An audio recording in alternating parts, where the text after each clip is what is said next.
Bonjour, nous nous retrouvons pour poursuivre notre étude de la Tfila à la lumière des enseignements de la Chassidoute. Nous avons vu de quelle manière c'est la Tfila qui permet d'introduire en soi son âme divine et d'en prendre pleinement possession pour toute sa journée. On reviendra peut-être un peu plus tard sur cette idée, mais je voudrais introduire tout de suite un autre aspect de la Tfila qui est souligné par la Chassidoute et qui est d'une importance primordiale au point que on trouve ce proverbe dans la Chassidoute. On dit la Tfila est la colonne vertébrale d'un chassid. De la même façon que la colonne vertébrale, c'est ce qui permet à un homme de tenir debout, sinon il serait un invertébré, pas quelqu'un qui tiendrait pas sur lui-même. Donc, de la même façon, toute la structure chassidique, toute la personnalité chassidique est basée sur la Tfila. Alors, comment est-ce qu'on peut le comprendre? C'est le deuxième aspect de la Tfila qui est souligné par la Chassidoute et qui est donc d'une immense importance, c'est la complémentarité qui existe entre l'étude de la Torah et la prière. Donc nous allons essayer de préciser comment les deux se complètent. De façon générale, la mission d'un homme dans le monde consiste à transformer la matière du monde pour en faire le réceptacle de la divinité.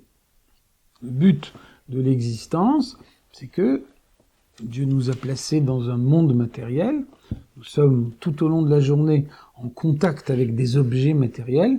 Le but est de prendre ces objets matériels et d'en faire des instruments du service de Dieu. Alors, comment est-ce qu'on y parvient? La Chassidoute nous dit il y a deux manières d'y parvenir. On peut avoir birur bederech menucha, la transformation de la matière qui est obtenue d'une manière pacifique, et birur bederech milchama, la transformation de la matière qui est obtenue au prix d'un combat, d'une lutte. Prenons un exemple concret pour essayer de comprendre cette idée. Quelqu'un achète un aliment et soudain, pour une raison quelconque, il a un doute sur la cacheroute de cet aliment. Alors il va téléphoner au Rav et il va lui faire part de ses doutes. Le Rav va lui poser quelques questions pour comprendre quel est le problème qui est posé. Et ensuite, le Rav va réfléchir avec ses connaissances de la Torah et il va arriver à la conclusion que l'aliment est cachère ou bien que l'aliment n'est pas cachère. Si le Rav dit l'aliment n'est pas cachère, ça veut dire que le Rav ferme la porte à la capacité que cet aliment peut avoir de s'élever vers Dieu. Le Rav qui réfléchit avec la connaissance, le pouvoir que la Torah lui donne, va donc décider si cet aliment matériel peut s'intégrer au domaine de la Kedusha ou pas. Si maintenant, le Rav répond, l'aliment est cachère.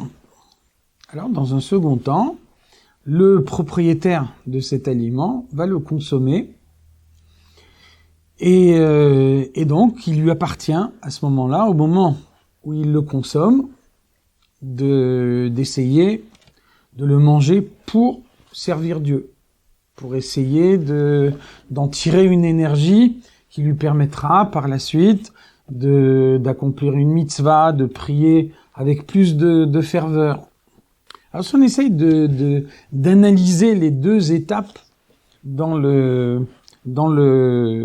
transformation de cet aliment matériel, on voit que la première partie de la transformation a été réalisée par le Rav. Si le Rav avait dit l'aliment n'est pas cachère, alors on se serait arrêté là. La transformation de l'aliment n'aurait pas été possible. De quelle manière le Rav a-t-il décidé que l'aliment était cachère ? En réfléchissant sur la base de sa connaissance de la Torah. Ça veut dire que peut-être même, on peut imaginer qu'il n'y a pas eu un contact de proximité entre l'aliment et le Rav. On peut imaginer que le propriétaire de l'aliment téléphone au Rav, qui se trouve à l'autre bout de la ville, et qu'il lui explique exactement ce qui se passe, et donc le Rav comprend la situation, et n'a pas besoin d'avoir l'aliment devant les yeux au moment où il va prendre sa décision. Donc, à aucun moment, pour le Rav, il y a eu un combat. Le birour que le Rav a réalisé est un birour pacifique, un birour basé sur la connaissance. C'est utiliser pleinement la connaissance que lui, il a de la Torah pour savoir si, dans ce cas-là, l'aliment est cachère ou ne l'est pas. Donc voilà ce qu'on a appelé tout à l'heure birour bederech menucha, la transformation de la matière d'une manière pacifique. Maintenant, le Rav nous dit l'aliment est cachère et un homme consomme cet aliment en essayant de le faire pour le service de Dieu. Alors lui, il doit lutter en permanence pour qu'au moment où il consomme cet aliment, il ne le fasse pas uniquement parce qu'il a bon goût, pour trouver un plaisir dans cette consommation, mais avec comme seule idée, comme seule intention d'en tirer une énergie qui lui permettra par la suite de servir Dieu. Alors là, il y a une lutte permanente. Pendant tout le temps que dure ce repas, pendant tout le temps que dure la consommation de cet aliment, pour être sûr qu'il n'y a pas de dérapage, qu'à aucun moment il va chercher son plaisir personnel dans l'aliment. Alors voilà un exemple de birour bederech milchama. La transformation de la matière qui est obtenue au moyen d'un combat.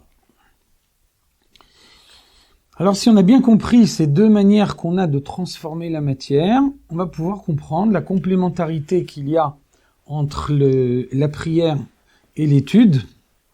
L'étude de la Torah, c'est birour bederech menucha, c'est transformer le monde d'une manière pacifique. La prière, c'est birour bederech milchama, c'est transformer la matière du monde au prix d'une lutte et d'un combat. Étudier la Torah, ça veut dire recevoir la sagesse de Dieu. Donc il n'y a pas de lutte.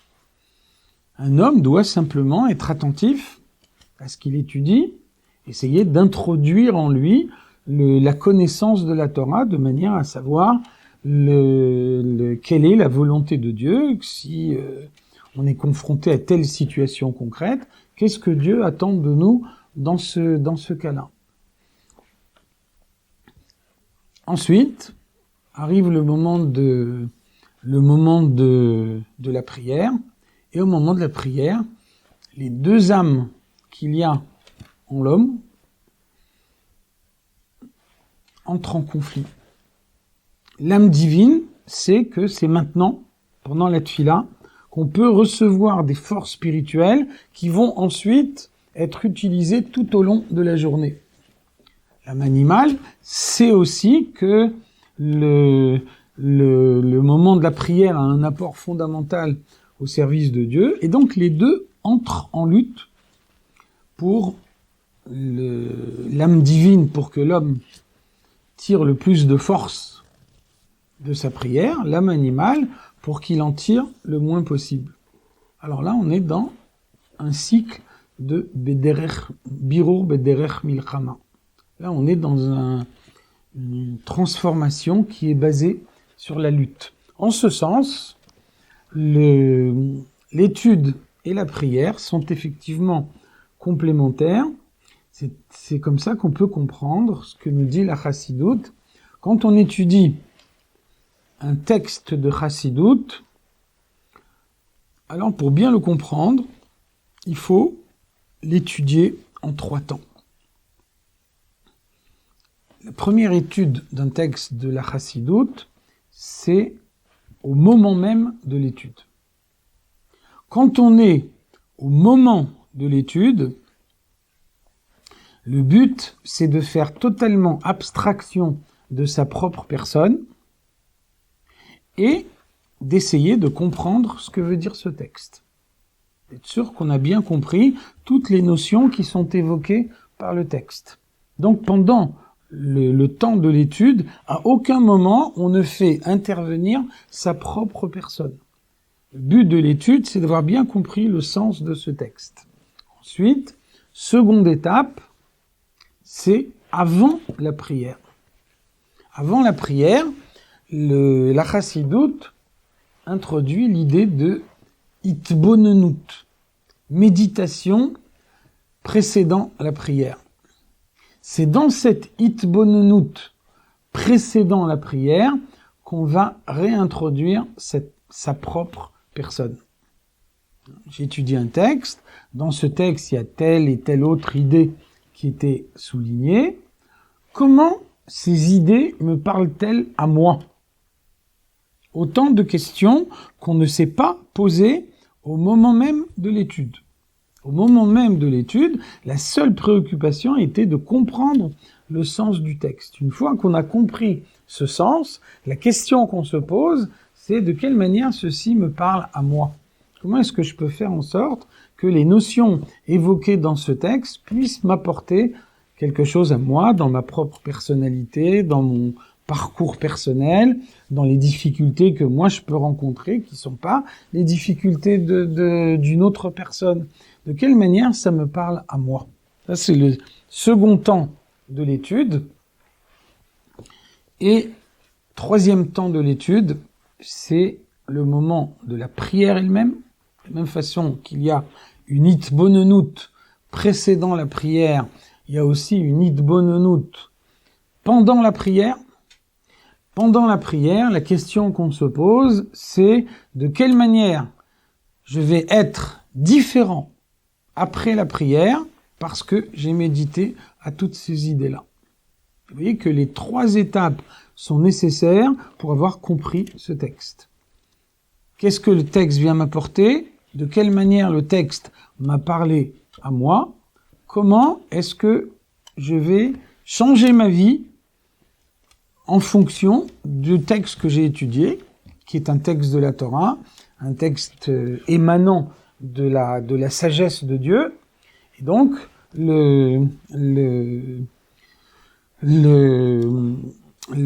ce texte doit modeler ma vie.